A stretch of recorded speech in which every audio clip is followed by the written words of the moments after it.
What an honor to be here. You know, I can only think that being here at the first one and thinking about all the energy and everything that is going on. I'll tell you how it started out for me. 1978, I started out as a young worker. And I'll tell you my transformation. I went from young worker to outlaw in my local, to political opponent, and now I'm president of the ILWU.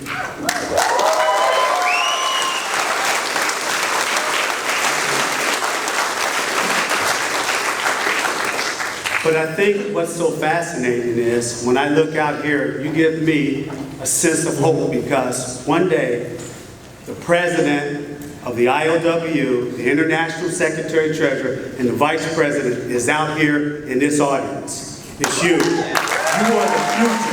You are today.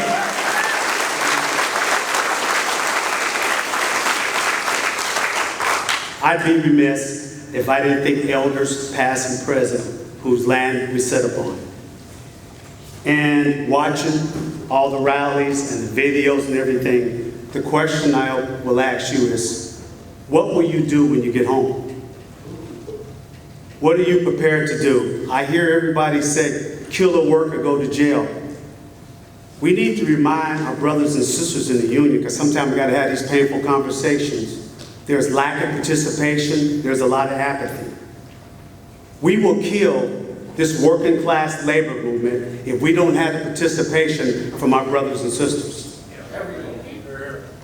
We are under attack by employers everywhere. They are bringing the fight to our front door.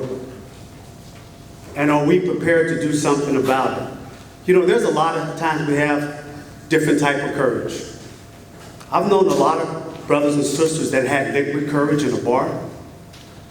And when they have a couple drinks, they're the toughest person it is. But I'm talking about the kind of courage to stand up, to be honest, and to have brutal conversations, and to look ourselves in the mirror and go, where are we going and how are we going to get there? And can we step away from ourselves and look at our shortcomings and look at the mistakes that we've made? Recently, we went to the ILA convention in Florida. And that was the first time in our history that we took a delegation of 14 strong. We had 9 Longshore brothers from Hawaii Longshore Division led by Bubba Holly. We had Brother Rob Ashton. We had Kerry Kearns, Secretary Treasurer, Local 502, and the officers.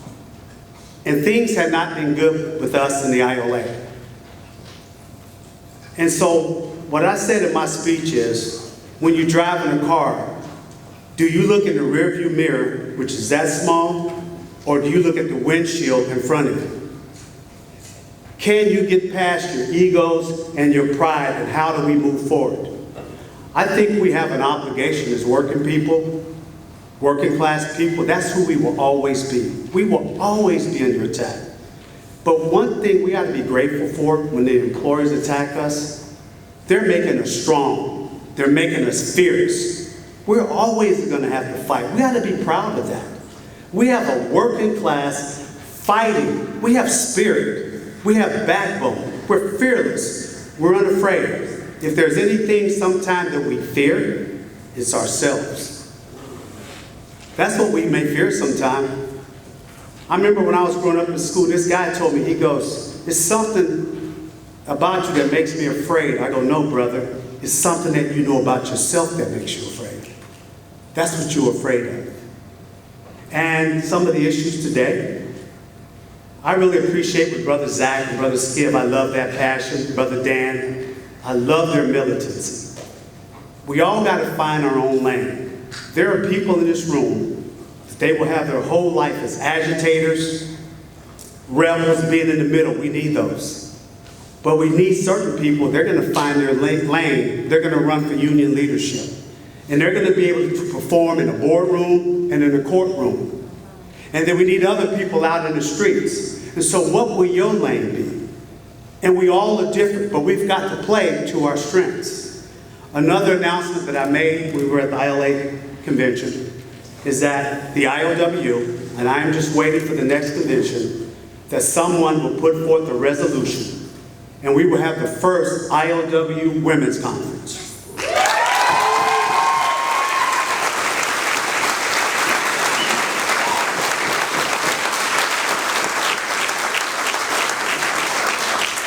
It's long overdue. What are we afraid of?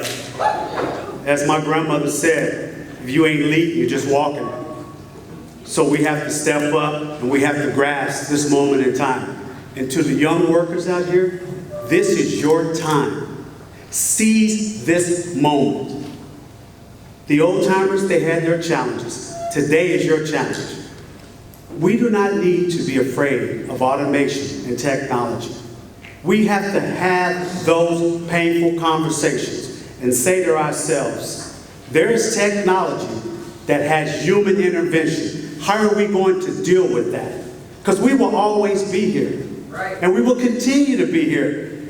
And are we afraid to change and learn the new jobs of the future? We've got to have these painful conversations.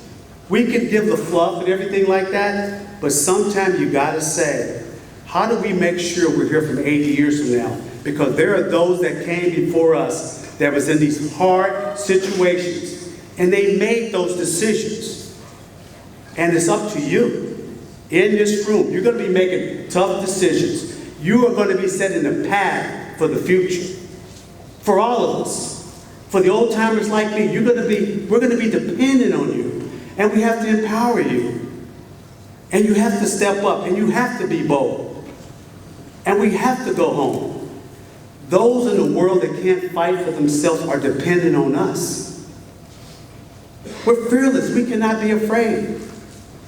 I think that we have to have the mentality of a Navy SEAL. The shrewdness to outthink any opponent. Because in the ocean, we always look at the great white shark as the menace of the ocean and the top apex predator. They are not. The top predator in the ocean, hands down, is the orca killer whales. And orca killer whales, their intelligence is that of a human being. You know what they do to sharks?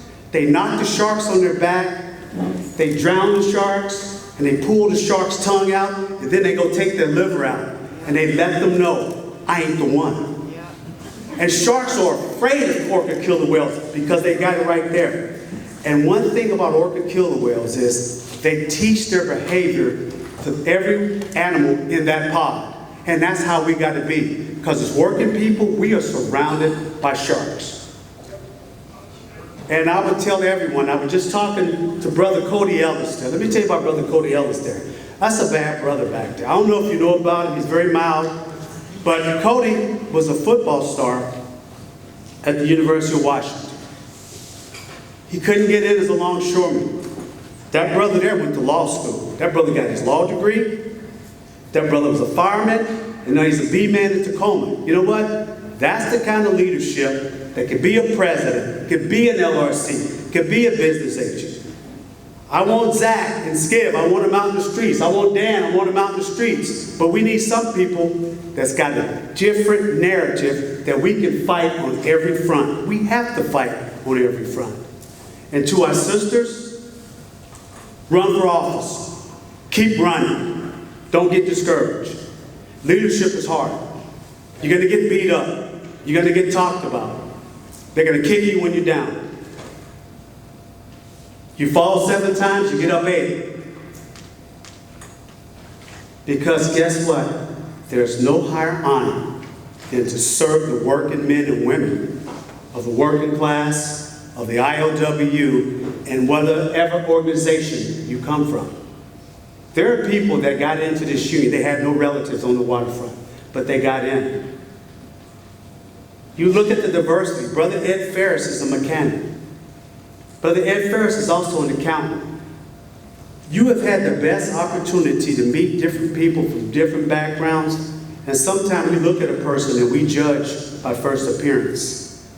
You have no idea who you're sitting next to and what skills and what abilities they may have. That same person one day may save your life. I am hoping that as this thing continues, the young workers, that you move it throughout the world.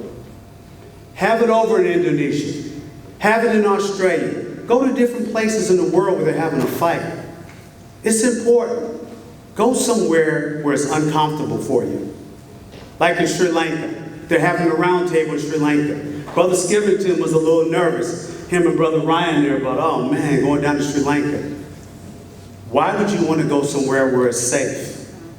You need to go where the people need hope. Wearing the colors of the ILWU, the MUA, and workers all over the world. They need to know that we are there for them. The working class, we have to accept one thing. We may not ever be the mainstream's first choice, but we're their last hope. We are. We're their last hope, and we have to understand that. So brothers and sisters, I'm going to wrap up. Dan Cass said I had 10 minutes. He didn't want to have to calm me down, but I want to thank each and every one of you for coming out. And I know you've heard a lot of speeches, but the biggest question will be, when you go home, what will you do? And in closing, I'm going to leave you with the Mexican proverbs. It has been said, cowards die many deaths, the brave only one. Solidarity, law, and the young workers of the ILWU.